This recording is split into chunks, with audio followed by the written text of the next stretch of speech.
1917 წელს რუსულმა რევოლუციამ რომანოვების დინასტია დაანგრია. 1918 წლის ივლისისთვის ცარ ნიკოლოზ მეორე და მისი ოჯახი დახვრიტეს და კიდევ ბევრ ადამიანს შეეწირა წითელი ტერორის დროს. თუმცა ერთი და დიდი ჰერცოგინია ოლგა ალექსანდროვნა გადარჩებოდა.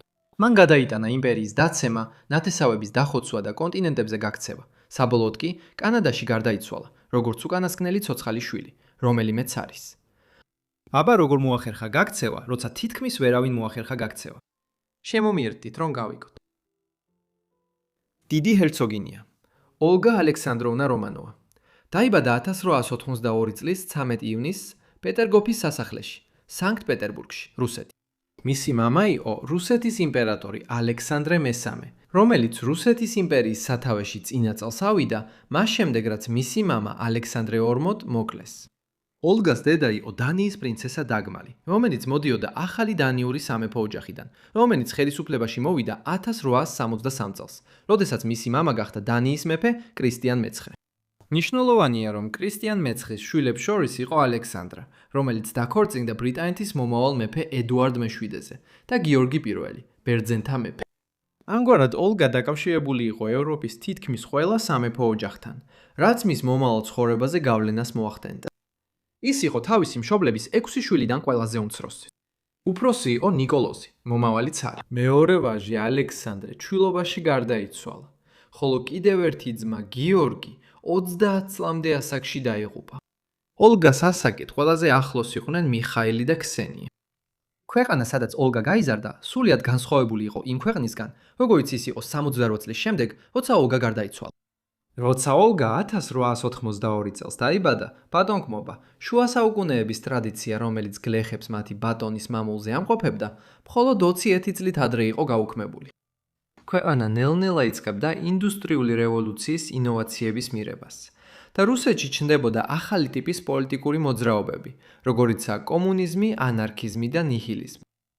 ეს ახალი პოლიტიკური რადიკალიზმი ოლგას მთელი ცხოვრების ისტორიას განსაზღვრავდა. უსაფრთხოება მთავარი საზუნავი იყო რომანოვების იმპერატორ ოჯახისთვის, მას შემდეგ რაც ოლგას ბაბუა მოკლეს და ის და მისი და-ძმები სანქტ-პეტერბურგის ნაცვლად გაჩინის სასახლეში, სოფელში იზრდებოდნენ. მიუხედავად იმისა, რომ ისინი სასახლეში ცხოვრობდნენ, მათი აღზრდა შორს იყო ფუფუნებისგან და პირიქით, მკაცრი და რთული იყო. ისინი მყარ საწოლებზე იძინებდნენ, განთიადზე დგებოდნენ, ცივ წყალში იბანდნენ და უბრალო ფაფის საუზმეს მიირთმევდნენ. მათი განათლება კონცენტრირებული იყო ისეთ საგნებზე, როგორიცაა ისტორია, გეოგრაფია, ბერძნული და რომაული კლასიკა და რამდენიმე ევროპული ენის შესწავლა. კონსერვატიულ გარემოში, სადაც რელიგიას ცენტრალური როლი ეკავა. 1888 წლის ოქტომბერში, როდესაც ოლგა 6 წლის იყო, ის და მისი ოჯახი კავკასიიდან დაბრუნებისას მატარებლით გზავრობდნენ. იმპერატორული ოჯახი სასადილო ვაგონში სადილობდა, როდესაც მოულოდნელად ისინი თავიანთი ადგილებიდან აისროდნენ. მატარებელი დიდი სიჩქარით მიუახლოვდა პატარა ქალაქს და მძიმედ გადავარდა რელსებიდან. ტრაგიკულად, ინციდენტის შედეგად 21 ადამიანი დაიღუპა, თუმცა რომანოვები მათ შორის არ იყვნენ. გადარჩენილები მოგვიანებით ამტკიცებდნენ, რომ ცარმა გაჭირვებით გამოაღწია ჩამონგრეული სახურავის ქვეშიდან და ჰერკულესის ძალით იგი აწია სახურავი, რათა სხვებს გაქცევა შეძლებოდათ. უფრო სიმართლე შეესაბამებოდა ის, რომ იმპერატრიცა მარიამ საკუთარი ტანსაცმელი დახია, რათა დაჭრილებისთვის ჭრილობები შეეკრა ქაოსის დროს, მაშინ როცა ხმები ვრცელდებოდა, რომ ავარია შემთხვევითი არ ყოფილა, მიუხედავად იმისა, რომ ოფიციალურმა გამოძიებამ დაადასტურა მისი შემთხვევითობა. შემდეგ 1894 წელს ოლგას მამა ნაადრევად გარდაიცვალა 59 წლის ასაკში, თირკმლის დაავადების გამო. ემოციური გავლენა ოლგაზე, რომელიც მხოლოდ 12 წლის იყო, ტრაუმული აღმოჩნდა. ის ძალიან ახლოს იყო მამასთან და აღწერდა მას, როგორც ყველაფერს მის ცხოვრებაში. მეორე მხრივ, მისი ურთიერთობა დედასთან ბევრად უფრო ფორმალური და თავშეკავებული იყო. ალექსანდრეს ნაადრევი გარდაცვალება ნიშნავდა, რომ ახლა 26 წლის ნიკოლოზი გახდა ახალი ცარი და ამან ასევე ახალი თაობის იმპერატორული ოჯახის წევრები მრავალი წლის შემდეგ გაჩინაში განმარტოებულობისა, პოლიტიკურ და სასახლის ცხოვრებაში წინა პლანზე წამოსწია.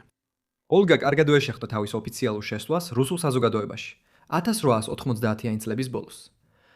მალე ოლგას ოლდენბურგის სახლიდან ჰერცოგი ფედერ ალექსანდროვიჩი არშიყოფდა დინასტიისგან, რომელთანაც ოლგა როგორც დედის, ასევე მამის მხრიდან იყო ნათესაური კავშირით დაკავშირებული.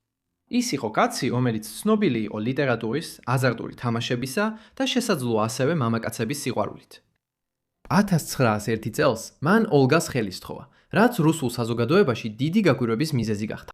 ის უკვე 30 წელს გადაცილებული იყო, მანამდე თითქმის არ გამოუჩენია ინტერესი ქალების ან ქორწინების მიმართ და მიიჩნეოდა, რომ ჰომოსექსუალი იყო. ისინი იმავე წელს დაქორწინდნენ. ოლგა მხოლოდ 19 წლის იყო, ხოლო პეტრე 33-ის. თუმცა მიიჩნევა, რომ ქორწინება ფიზიკურად არ შემდგარა და პეტრემ სავარაუდოდ ეს ნაბიჯი გადადგა იმისთვის, რომ რუსული იმპერატორის ოჯახიდან ფული მიეღო თავისი დიდი სათამაშო ვალების დასაფარად.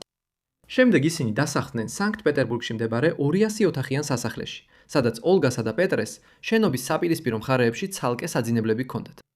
ის კეთილი და ყურადღებიანი იყო მის მიმართ, მაგრამ ოლგა სიყვარულს, ჩვეულებრივ ქორწინებასა და შვილებს ნატრობდა.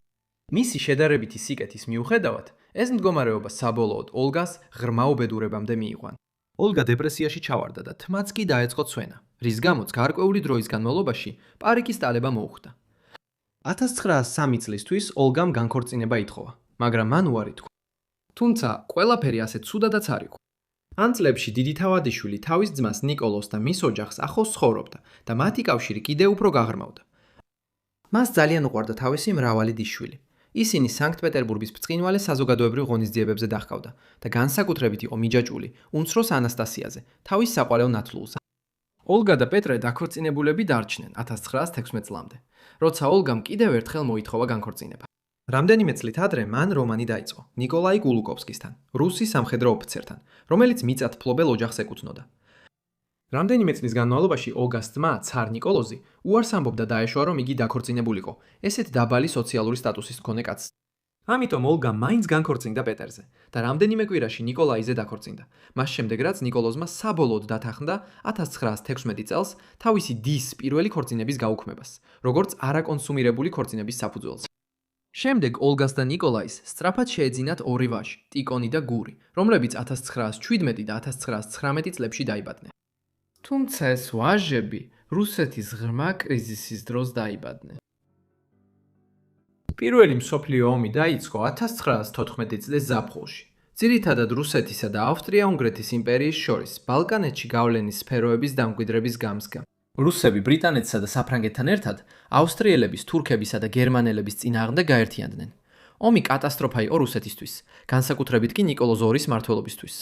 ოლგას ძმა დაამხეს 1917 წლის მარტში კონსერვატიული რევოლუციის შედეგად, რასაც შემდგომში, ოქტომბრის ბოლოს, ბევრად უფრო რადიკალური კომუნისტური რევოლუცია მოხუცია.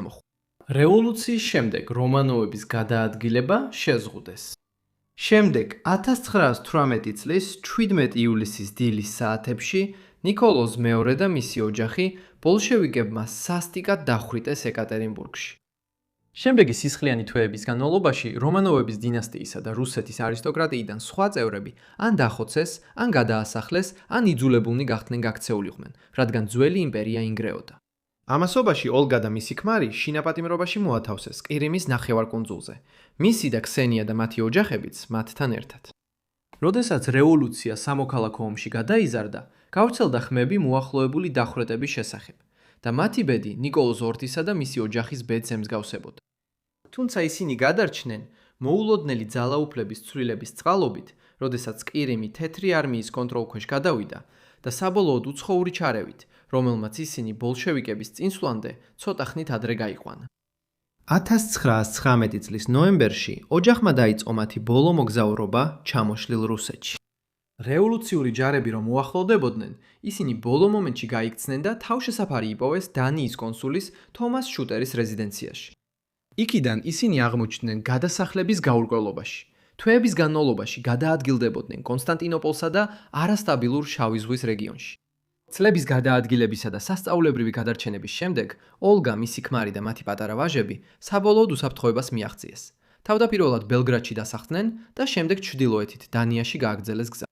ისინი ოლგას დედის სამშობლოში 1920 წლის აღდგომის დღესასწაულებზე ჩავიდნენ, სადაც დაღმარს კვლავ შეხვდნენ. ის რუსეთიდან ადრე იქნა ევაკუირებული და დანიაში ლონდონის გავლით ჩავიდა თავისი ბრიტანელი ნათესავების დახმარებით. შემდეგი 28 წელი ისინი კოპენჰაგენში იცხოვრებდნენ. ოლგა, მისი ქმარი და მათი ვაჟები თავდაპირველად კოპენჰაგენში ემელინბურგის სასახლეში ცხოვრობდნენ, სანამ ვიდორში გადავიდოდნენ. ეს იყო მამული, რომელიც ოლგას დედამ და დეიდამ 1906 წელს შეიძინეს, როგორც საზაფხულო რეზიდენცია ოჯახის წევრებისათვის, რომლებიც რუსეთიდან და ბრიტანეთიდან სტუმრობდნენ. მას შემდეგ, რაც ოლგას დედა აქ 1928 წელს გარდაიცვალა, მამული გაყიდეს და შემოსავალი ოლგასა და სხვა გადარჩენილ ოჯახის წევრებს შორის გაიგო. მიღებული თანხით ოლგამ პატარა ფერმა შეიძინა, სახელად კნუდსმინდე ბალარუფში, კოპენჰაგენის მახლობლად. იქ ყოფილი цаრის და რუსი იმპერატორის ქალიშვილი ცხოვრობდა ისეთ ცხოვრებას, როგორსაც წარმოიდგენდი. 1920-დან 30-იან წლებში ოჯახს ზრდიდა მძიმე ფიზიკური შრომით. ის მუშაობდა მინდვრებში, ულიდა სახლს და ხატავდა, რათა ოჯახი შეენახა. ირჩევდა უბალო ცხოვრებას, რომელიც შორს იყო იმპერიული ბრწყინვალებისგან. ის ასევე მასპინძლობდა რუსი ემიგრანტების მრავალ წარმომადგენელს, რომლებიც დანიაში, საფრანგეთსა და ბრიტანეთში იყვნენ გაქცეულნი მას შემდეგ, რაც რუსეთის სამოქალაქო ომი კომუნისტების გამარჯვებით დასრულდა 1920-იანი წლების დასაწყისში. ოჯახი ასევე ინარჩუნებდა კავშირებს ევროპულ სამეფო ოჯახებთან.